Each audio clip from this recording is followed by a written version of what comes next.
Gift Biz Unwrapped, episode 334. Let's do a few more art shows and see if I can quit my full-time job.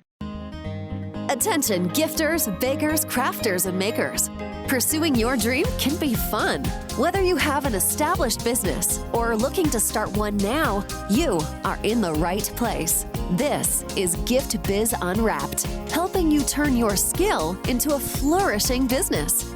Join us for an episode packed full of invaluable guidance, resources, and the support you need to grow your gift biz. Here is your host, Gift Biz gal, Sue Monheit. Hi there, and welcome to another podcast episode. Unless you're brand new here, you know I'm testing out a Saturday air date for this show. I'll be making a decision a little bit later this week about whether to stick with Saturday or go back to the old Monday slot. So if you have an opinion on this one way or another, let me know by messaging me on Instagram over at GiftBizUnwrapped. And remember, once the show's up, it goes live forever. So if you prefer listening on Monday, you'll be able to do that. Or whenever you want for that matter. I'll let you know next week what the plan is moving ahead. It's now the first weekend in September, and that means the holiday season is marching our way. I know it still feels like some time off, but it's going to be here before you know it. Now's the time to start planning for the season. Make sure you're taking photos and getting your seasonal images up on your website.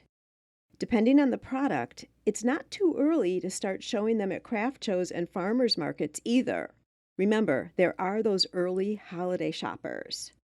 You also want to continue to increase your visibility and deepen relationships with those that you connect with online.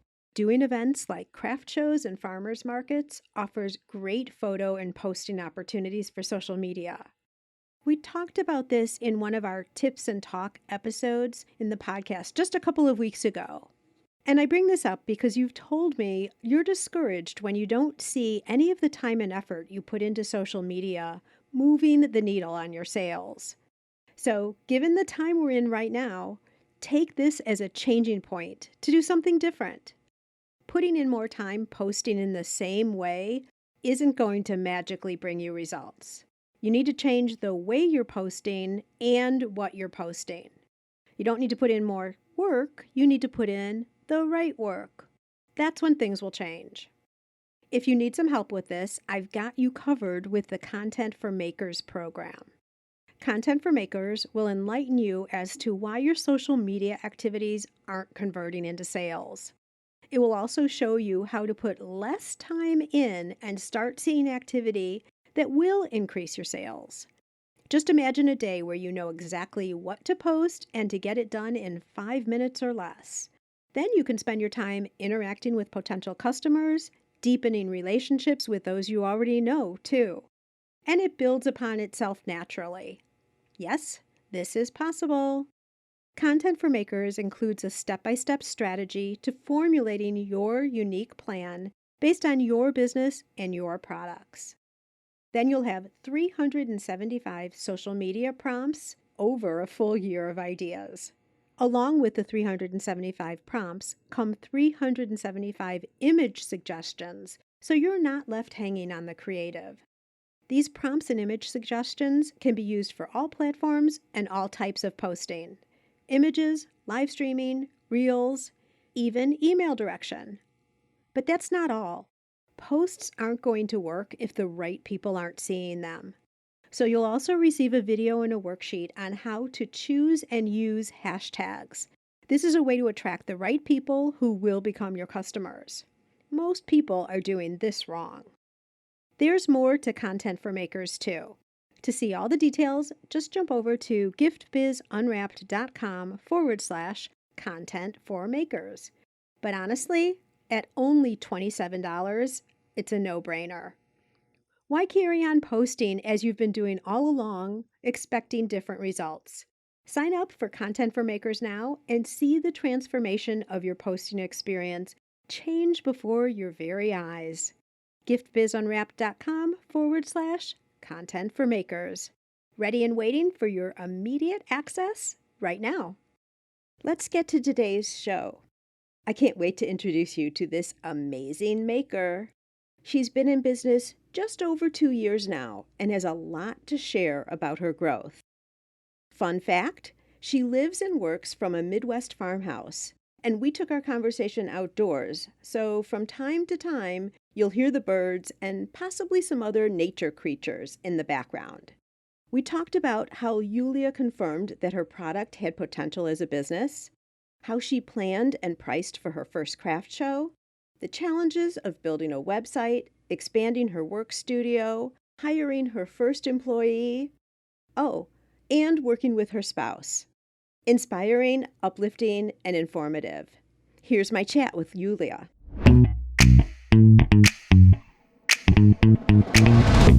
Today I am really excited to introduce you to Yuliya Wolf.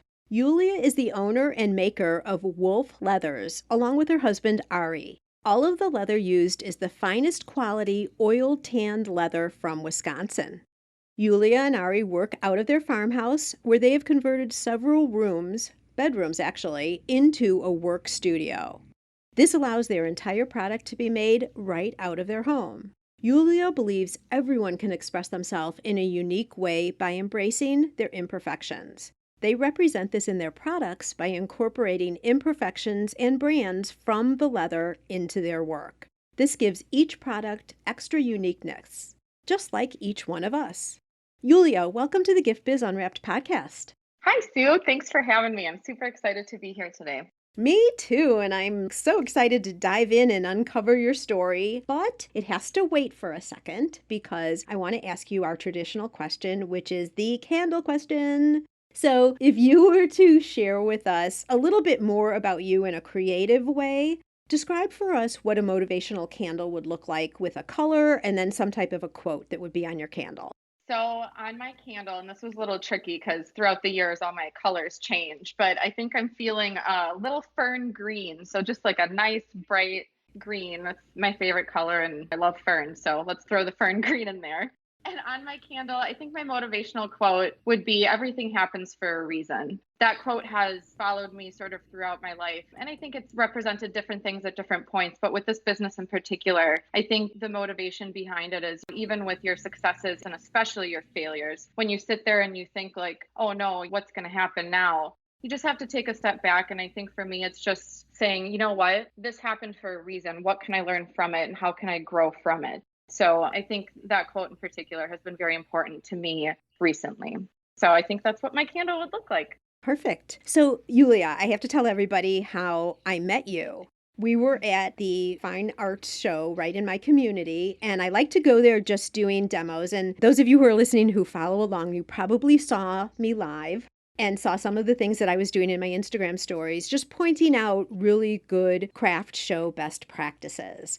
And I happened upon your booth, Yuliya, and your product, first of all, is amazing. Your presentation is wonderful. And I was like, I've got to know your story. And then I started hearing you. Do you remember? I started hearing what you were going to say. And I'm like, stop, don't even tell me anymore.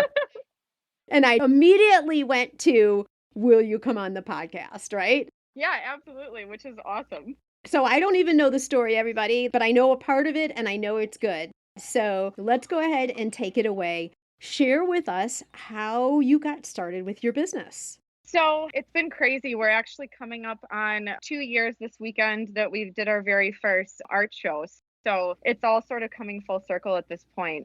At the beginning of everything, my husband was actually in the leather industry for a good portion of his life. His father owns a leather business. So my husband knew everything sort of in the industry. And I really got sick of buying products that just wouldn't last. You pay so much money for leather products.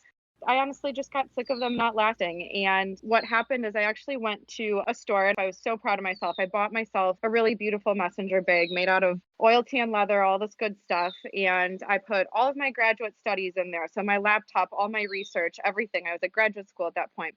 What were you getting your degree in? I have my degree in plant evolutionary biology, so quite a twist from leather working. That's sort of my first love, and leather's now my first love. It all works together. But I was walking down the street the day after I bought this bag and it broke. And all my stuff went spilling all over the street, and I just had enough at that point. So I came home and I made a tote bag. We had some leather lying around. We had a sewing machine that our friend had donated to us. And I stood there, I made a tote bag, and the rest is really history. I mean, my husband took a look at it and said, wow, that was relatively easy to make, huh? And I came home from work one day and there were 10 totes sitting there, and we didn't really know what to do with them.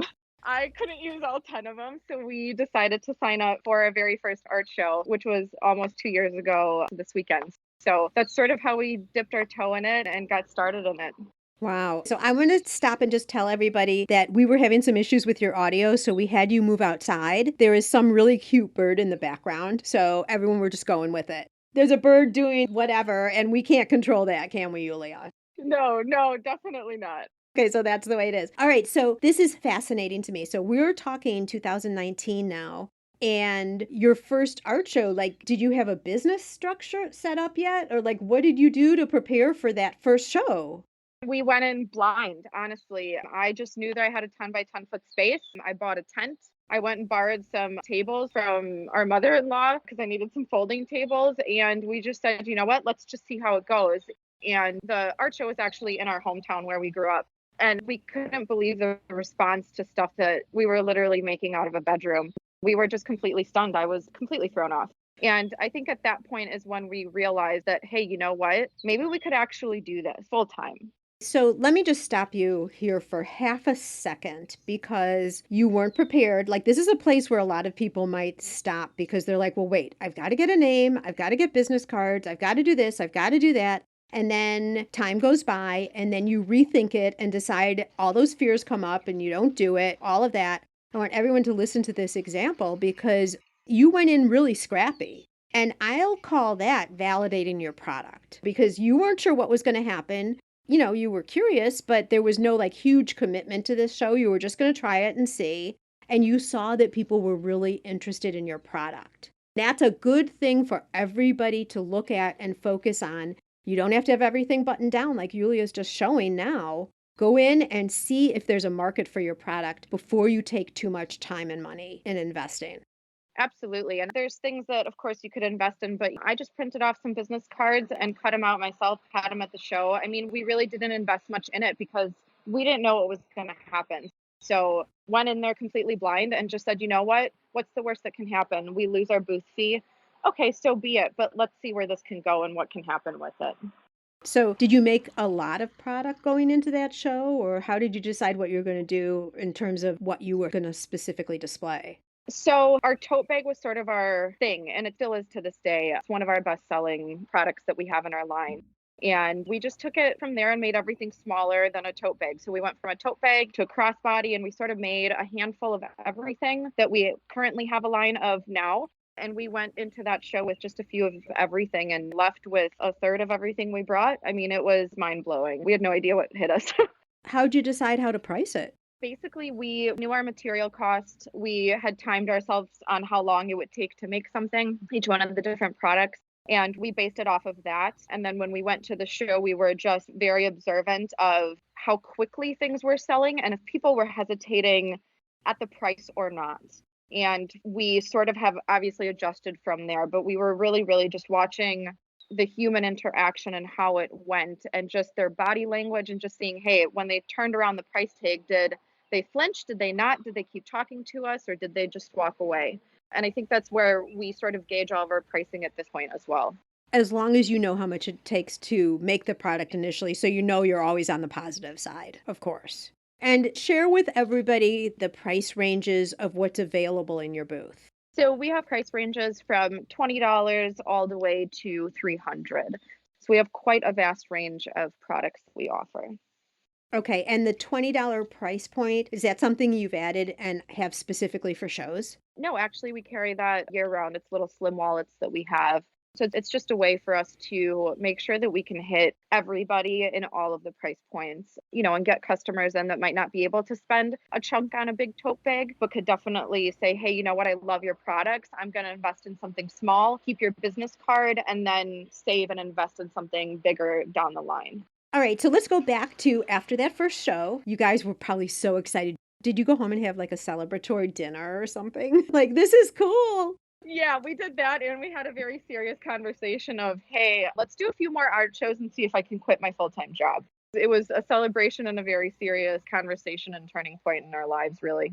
So you thought about what could potentially be in the future, but you wanted to test it out a little bit more a couple of times before you took a big leap.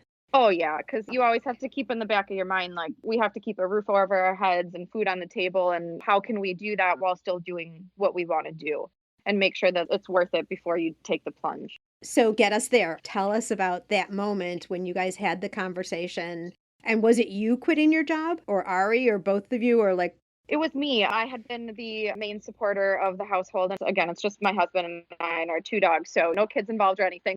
I was basically supporting us at that point with my full time job. And I was at the point where if I didn't make a move away from that job, I would not have mentally survived. So it was definitely a turning point in my life and in our life together when we really seriously sat down and said, can we really make this work? And it was a very, very tough conversation filled with a lot of fear on my end. Going from a steady paycheck from week to week to going to a business where you don't know if you're going to make money every single weekend or if it's a seasonal business, how are you going to make it survive the whole year, even if you're only bringing income in for 8 months of the year. That was a real big decision for me. Luckily, I have an incredibly supportive husband who operates on very little fear. And he's my rock. And he really was like, you know what? Let's do it. What's the worst that can happen? We have to go and apply for jobs. Let's just see where this goes. I like that counterbalance that you two have going on. And also for Ari to say, like, let's talk worst case scenario. Well, worst case scenario isn't what we want. It's not our option, but this is what we'll do. We'll just have to go and get a job. So it helps put everything in perspective that this isn't a matter of life or death type thing. It can be good. And let's bank on the good. Let's go for it. Let's take the chance, right? And so your decision to do this had nothing to do with COVID or us having to be sent home. This all happened before, right? Yeah, I had put in my notice at the end of November of 2019. So COVID really didn't exist at that point at all. So we were planning on having a full show season in 2020. We had shows already booking, we were already paying for show fees. So we were on a roll. Of course you were. All right. So we're not even pretending like we know about what was going to happen yet. But what were the first steps then for formally establishing your business? We sat down and we said, hey, this is how much money that we need to bring in a year to survive, pay the bills, keep our house, plus have extra spending money. This is it. And based upon the prices of all of our products, let's break it down. How much of everything do we have to sell to reach this number? And from there, we literally just started working pretty much nonstop. The numbers that we had come up with were scary looking at first, but once we got a system going for actually producing the products together, it was a lot smoother from there. But it definitely took us a better portion of a few months to get the ball rolling and make sure that we budget for all the inventory that we do need to buy outside of just the leather, get the ball rolling in that regard. Okay, so when you say the numbers were scary, it wasn't just the overall number you were trying to hit, but also what your production numbers needed to look like and the cost to that production in terms of purchasing and having the materials. Yeah, we had come up with a number, if I can remember correctly, it was something like 150 tote bags had to be made to get us through the year, and another 80 crossbody bags had to be made. So all of this stuff, all of a sudden, you're like, wow, all this inventory, and it's really an upfront cost at that point as to buy all the leather and all the hardware and everything else that you need to make it. So, it was a little overwhelming at first. And in your industry, is there a lot of lead time? So you couldn't just buy your product as you went? Yeah, it actually depends. The leather that we actually use a small tannery in Milwaukee, Wisconsin, who we've created a very special relationship with. And for them, if we were going to actually order a batch of leather, that leather takes 6 to 8 weeks to produce. So from order time to us picking the leather up, there's a long lead time on that.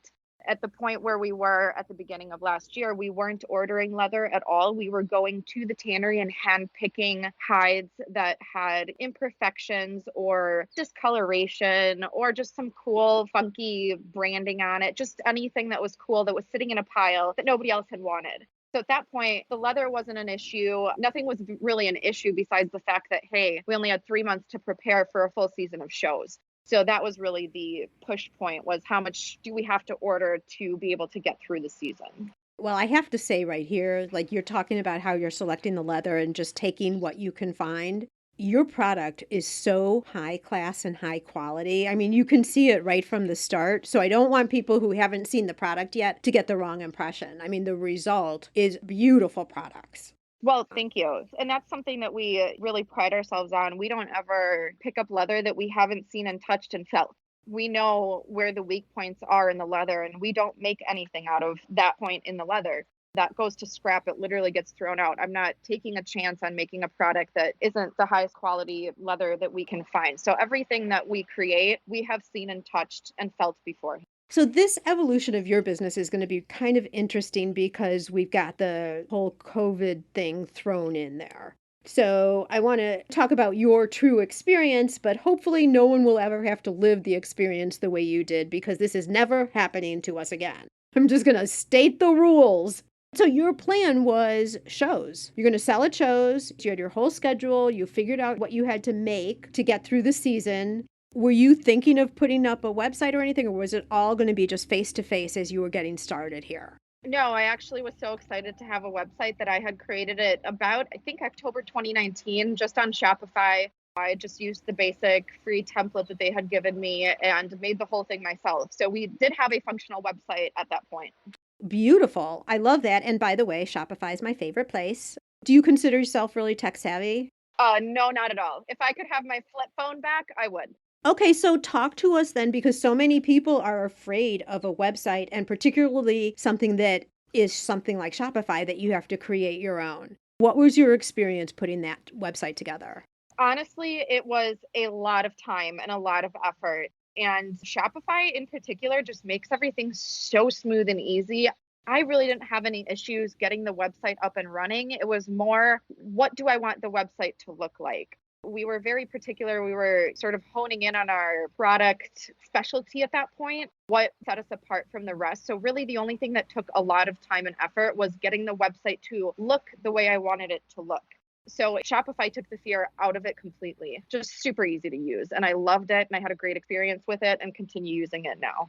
Okay, so super doable. And the fact is that your website can evolve over time. So even if you're at a point where you can't spend the time like you were doing, it can get up and be functional relatively quickly. No, the reason I asked you that is because you were going to rely, based on the story, so heavily on craft shows. A lot of people don't put up a website. In fact, last year, a lot of people who have been exhibiting at shows for years, I think we might have talked about this when I saw you, but were caught off guard because they didn't have a website. Like all they had were the shows. So that wasn't you. You did have your website. So something lucky happened there that you decided to put that up also. Yeah, no kidding. All right. So we progress into 2020. What's now happening? So we realized mid-March that everything is shutting down and shows are getting canceled. And we only had enough money to really get through the end of April. And that was it because that's when our show season started. So my husband and I looked at each other and started panicking because, well, what are you going to do? It's, our worst case scenario plan, hey, let's go and get a job, sort of failed at that point too because everything was shutting down. We did not have any resource like that to go and get a job.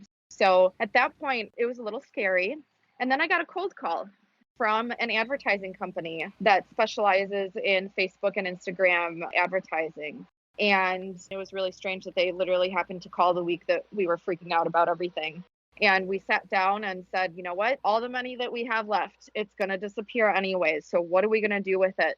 Let's throw it into this advertising and see what happens, because what else are you going to do? The only really resource we had for selling at that point was online. So we took pretty much everything we had left and gave it to this advertising company and just took a leap of faith.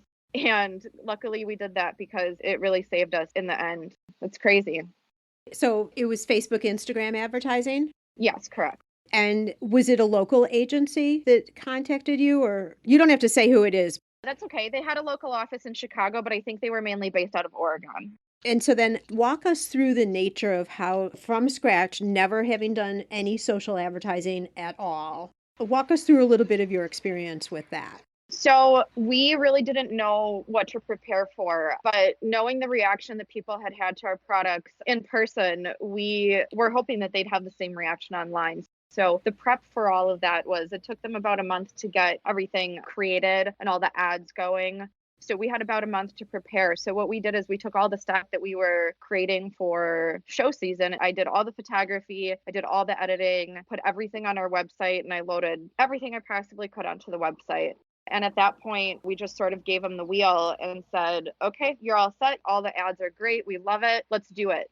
And they had started, the first ad went out July 31st, and we literally sold a bag to a completely random person all the way down in Texas that very first night within 3 hours of the ads going out. Oh, you guys must have been breathing a sigh of relief. You have no idea. That first indicator that this was a good move. All right, so you already answered my question because I was wondering what your targeting was. So it was a national targeting, but I'm sure you had some other specific targeted factors in your advertising. Yeah, the company actually takes all the sales that you've made and like figures out all those demographics. So we knew our median age and then male, female, and primarily the areas where they bought from. So we sort of had an idea of that already. And this company actually adjusted their advertising weekly, depending on who was clicking on the ads that they created and stuff like that. So that was a very moving and dynamic piece of the puzzle that they took care of. Oh, very cool. It sounds like they were also looking at your list for lookalike. So people who looked like the people who were already purchasing by demographics and also other interests that they might have had. Correct. Wonderful. Oh my gosh. So how did this continue to play out? Don't keep us in suspense here. Well, I am going to keep you in suspense for just a second so we can hear from our sponsor. Hi, I'm Nancy. I get to work with all the beautiful colors of ribbon as I pick and pack customer orders for the Ribbon Print Company. Our ribbon printing systems include the software, printer, and everything you need to start printing ribbon right away in your shop or craft studio. And when you need new colors or sizes of ribbon or ink, we call them foils. We're just an order away. My favorite thing is when I'm filling an order and everything fits in the box perfectly. Really, I don't know why, but it's so rewarding. Kind of like how our customers feel when they print personalized ribbons and see the reaction on the faces of their customers. Pure happiness and surprise. Besides the more obvious uses for custom ribbon, I'm seeing it used for sashes, party decor, and bookmarks. There really is no limit to its application. In our small town, the main street is lined with ribbon the city requested saying, "Stand strong," and "We're in this together." Our high school also used ribbon to motivate the students when we had Jason Brown competing in the Olympics. It's a joy to be surrounded by something that can provide motivation and joy to others. To learn more and see the ribbon printer in action, go over to theribbonprintcompany.com. So the other thing that happened shortly after that was somebody recommended, hey, there's this event going on at this racetrack by you. Why don't you guys go and try it and see what happens? And it was the only thing that was open during COVID. And it's actually Road America up here in Elkhart Lake in Wisconsin. And we set up there for the entire season because, well, we didn't have any other shows to do. And literally that, along with the advertising online, let us get through 2020. I mean, we survived. We did it. It was stressful, but we learned so much from it. We would have never, ever gotten a chance to figure out the website the way that we did and how online advertising works and the power of online advertising and the power of social media. Honestly, we realized at the end of the year the power that face-to-face has. Online stuff is great, but you cannot take out the face-to-face interactions that you have with your customers. It doesn't make up for it. It's not the same thing. So we really learned a lot from last year. What was something that surprised you? I was truly surprised by how many relationships we created with our customers. When you're selling online, people can read about your story, but they don't really get to meet you and interact with you. And I think that really caught me off guard is how much we truly love not only what we make, but how much we love interacting with the people that we make things for. And the relationships that we've built are just, I mean, we have repeat customers that are absolutely outstanding humans. And I love them. And I would call them my friend every day.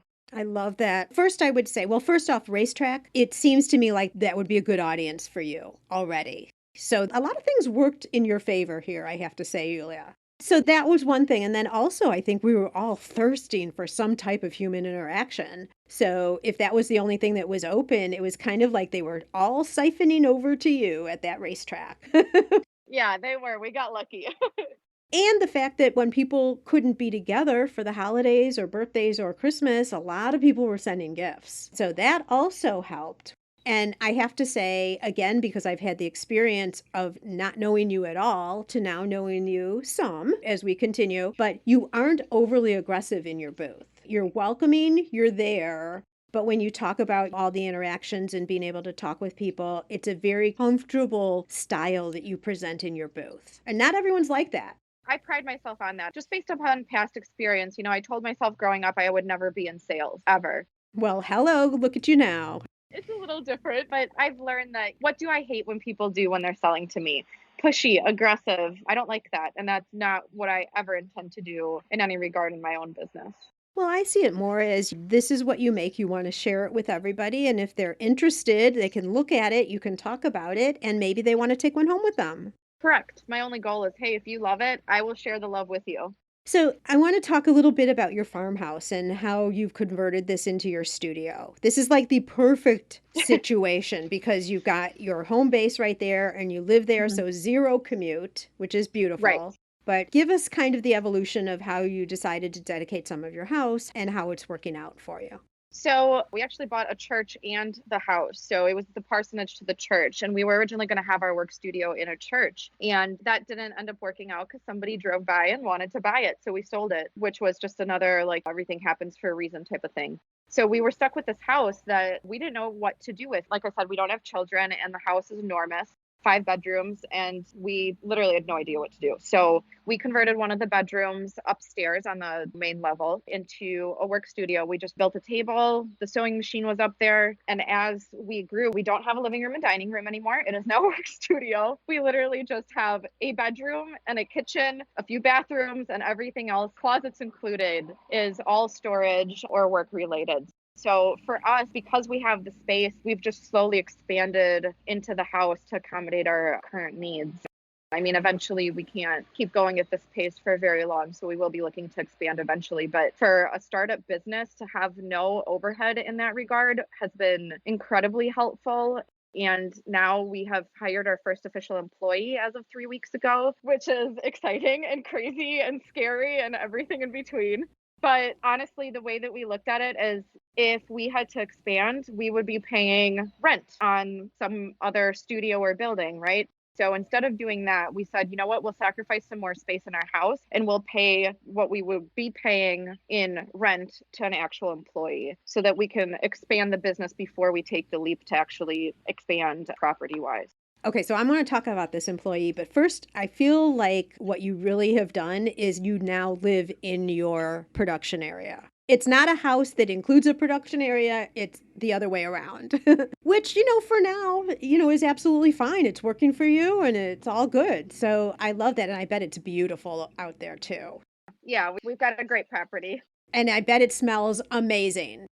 Smells like cow manure half the time, and then when you walk inside it smells like cow hide, so we're just surrounded by cow smell. Oh, I'm thinking just that fresh leather smell.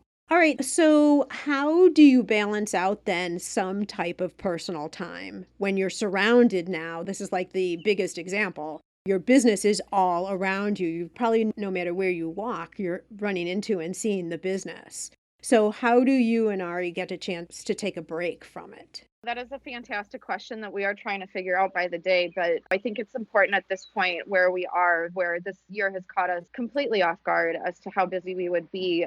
We truly are listening to what our bodies are telling us. A human can only do so much. And when both of us are on our last thread, we just literally are like, okay, you know what? It is what it is. We can only get done what we can get done for the day. We're tired. We're going to go outside with the dogs and relax. And I think learning that as we go, we definitely pushed ourselves a little hard at the beginning of the season and burned ourselves out a bit. But I think at this point, we've come to terms with the fact that you can only get so much done in a day, and you just have to make peace with that at the end of the day. If you go to a show and you don't have as much product as you were hoping to have, you know what? It is what it is.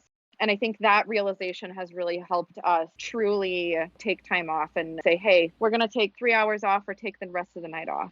We're learning as we go. And you need to do that or you're not going to make it for the long haul for sure. You can't go all in all the time and expect it to be able to continue year after year. Have you designated kind of certain work hours, start and finish times?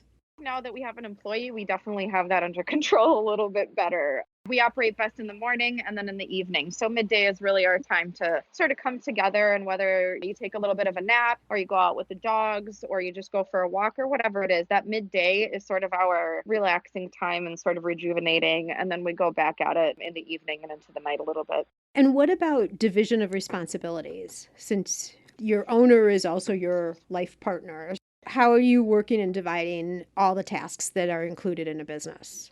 Well, at first, I have to tell you this funny story. So I like organized chaos, and my husband just likes organized. So we operate two very different ways. And at a certain point last year, we only had one 8 by 4 foot table that we were both working off. And it got to the point where he literally drew a line in the table designating, you stay over there and I stay over here. And that's the only way we're going to make this happen. So from there, we both chuckled about it. At first, it was like, really? But then we were like, okay, we work two totally different ways. So he ended up creating a completely separate work room for me in a different bedroom.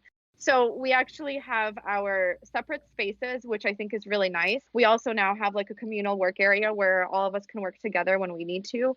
And there's different parts that he does that I don't do. And we've sort of created that workflow in that regard, that we know he needs to do this in order for me to continue working, and I need to do this in order for him to continue working.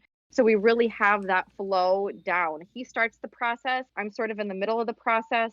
He finishes some of the products. I finish some of the products. So we really have a good workflow going at this point between us. Beautiful. So you have a system down that's working for production.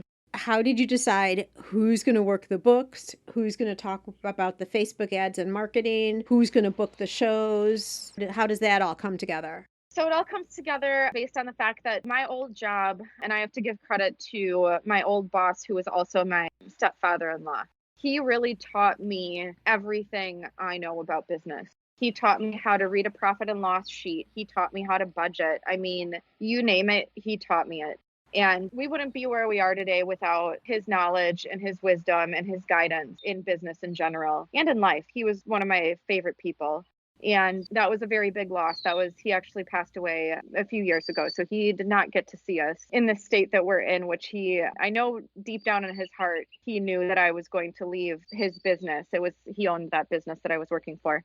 He knew deep down in his heart that once he passed, that I probably would end up leaving and starting my own business. Something tells me that he knows how successful you are. Somehow that message is getting out and he knows. He's there. And in that regard, just to give him a little shout out from down here back on earth. But he really taught me everything. And because of that, I primarily do all of the business end of everything. So I book the shows, I keep track of the schedule, I do all the finances, I do everything of that nature. So I'm marketing, I'm finances, I'm the show coordinator, I'm the production girl, sort of do all of that, which is a lot.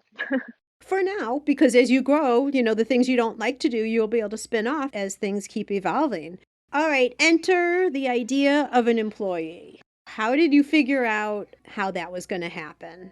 So basically, we looked at each other and said, you know what, if we want to continue the way we want to, which is to keep building a business and also having time to actually live a life, we need to talk about seriously having an employee. And my best friend, Kenzie Seidel, who is going to be at shows throughout the summer now, she's awesome. And she has been helping us since probably about last September, when we were like, hey, we need help for the big Christmas push.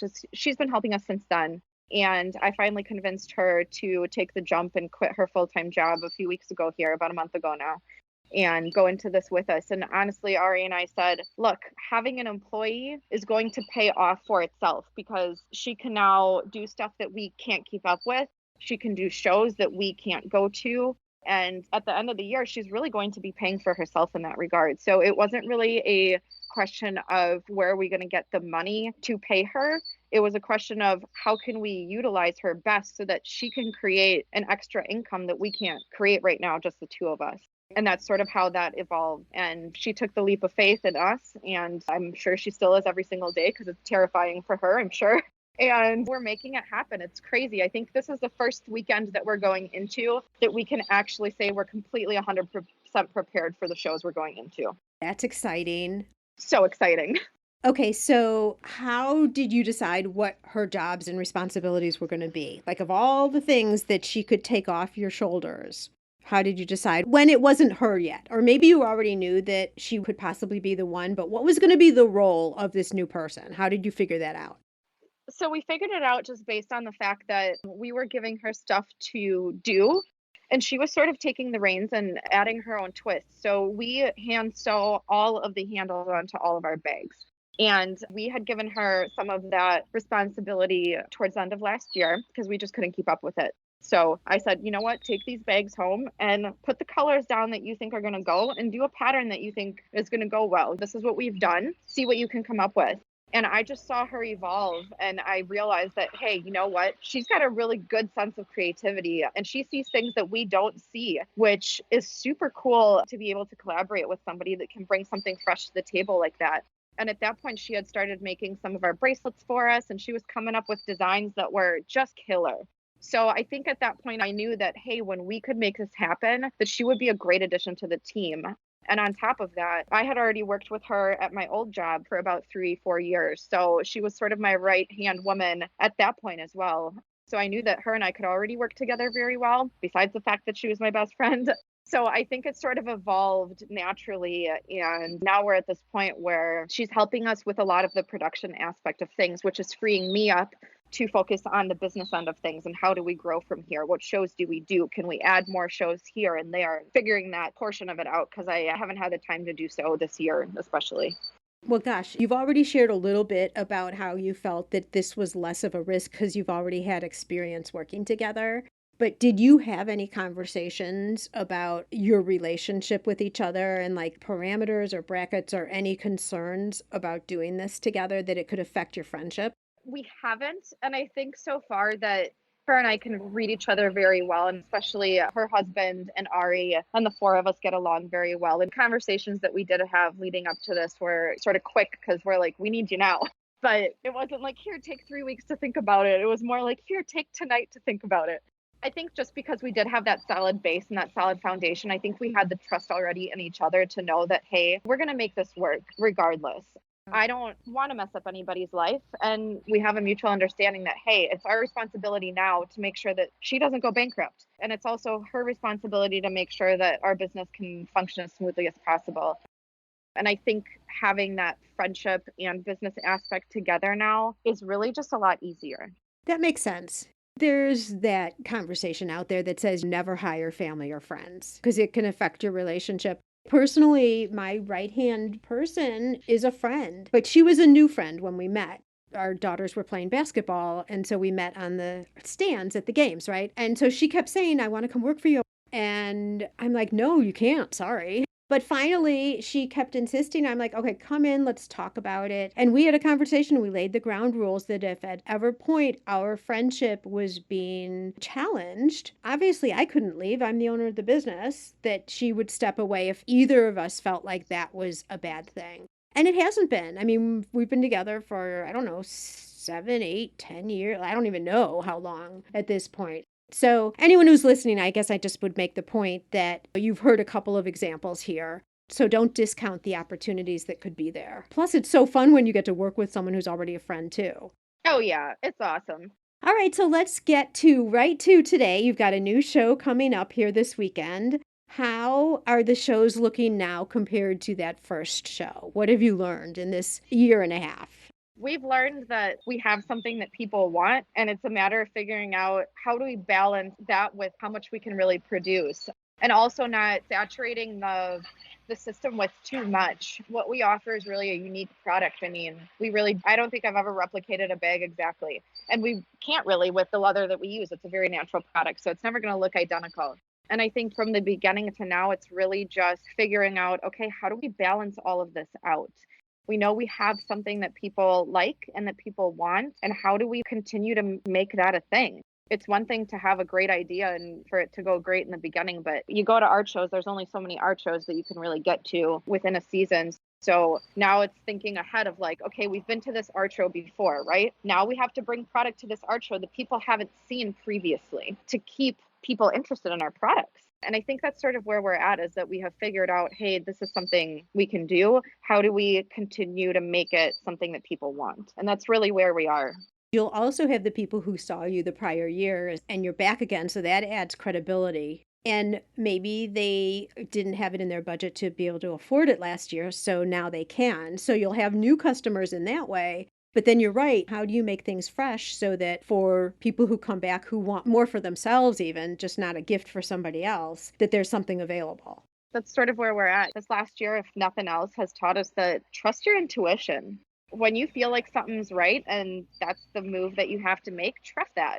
There's been a lot of people along the way, like friends and family members and stuff like that, that are like, oh, you should do this. I saw that was a thing. Or, you should make your bag look like this because it's popular today. Or do this or that. And honestly, thank you everybody for all the advice and for all the guidance and stuff. But I think at the end of the day, do what feels right and trust your gut. When I'm standing in my booth and I'm people watching and I'm watching how people react to products, I take that very heavily. I watch people and I want to see what their reaction is so that I can adjust what I'm doing to accommodate what they want. This isn't a business about me, it's a business about my customers. That's good. And at the same time, you don't want to switch with every little thing someone suggests that you do. I mean, talk about squirrel syndrome. Like you'll be all over the place all the time. Absolutely. And you have to take that with a grain of salt. I mean, people are always going to be offering, hey, you should make your bag like this, would be way much better. And you just have to take that and say, hey, you know what? What I do is tried and it's proven. And thank you for your advice, but I'm not going to go in that direction. But if I see multiple people saying, hey, you know what? This isn't working in this bag, then I'm happy to adjust it. So it's definitely sort of take it as it comes. Don't take everything. No, I agree with you. And going back to what you're saying, trust your intuition. It's a cautionary tale because someone might say, oh, this would be the greatest idea. You ask a couple people, they also say it would be a great idea. You do it, no one buys it.